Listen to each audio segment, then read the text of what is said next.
Another piece that came up in the community is whether or not you've ever had the experience of co-DMing a campaign. Now, stick with me on this one because it's a little bit of a alien concept in a lot of ways. The first time I was ever really introduced to co-DMing as it worked well was through a podcast / stream called Dragon Friends. And I don't know if you're familiar with the Dragon Friends or not, but in it, Dave Harmon and Ben Jenkins sort of trade off duties as DM, or rather Dan takes on the primary DM role with Ben playing most of the NPCs and interjecting into the story. So it actually works with really great chemistry. I suppose you have to have a certain amount of really great chemistry in order to make it work.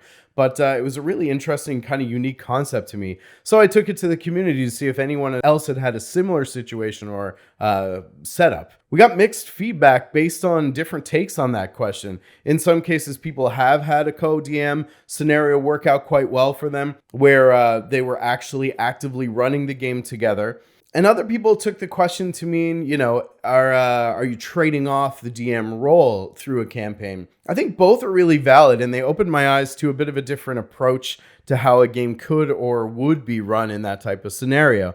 So the first model, which is we'll call the Dragon Friends model with Dave Harmon and Ben Jenkins, is where you actually actively have two DMs running the same session, the same campaign at the same time. What I gather from this is in order for it to work really well, you have to have very clear lines of communication, obviously, and two people working collaboratively on the same story so that everybody knows where the arcs are, and the two DMs who are co-DMing are deeply in tune with the same story and how they want things to play out, and of course the style of running the game that's important.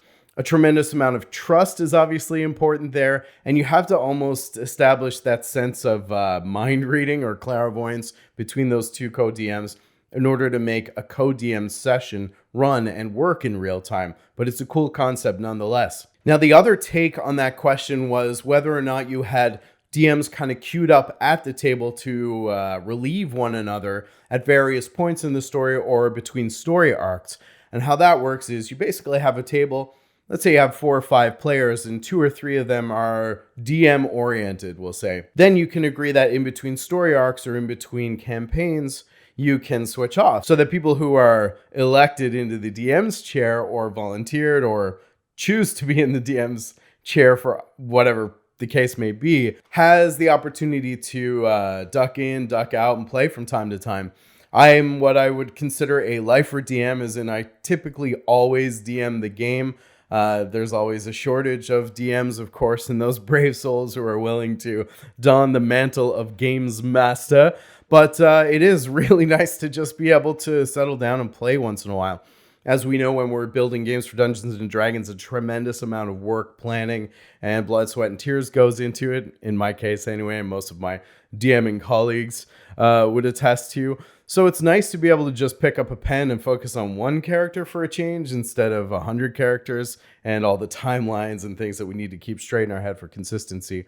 I really like that idea of a collaborative, collective experience where not only is everybody participating in the story, but people are actually taking turns crafting the helm of the story and playing God, I guess, for lack of a better word. So yeah, if you've had experience doing one or the other or both, definitely let me know. And in the future, I might look at setting up a campaign or testing with a campaign that actually has a rotating DM function. I think that'd be pretty cool. I'd love to hear your feedback on that.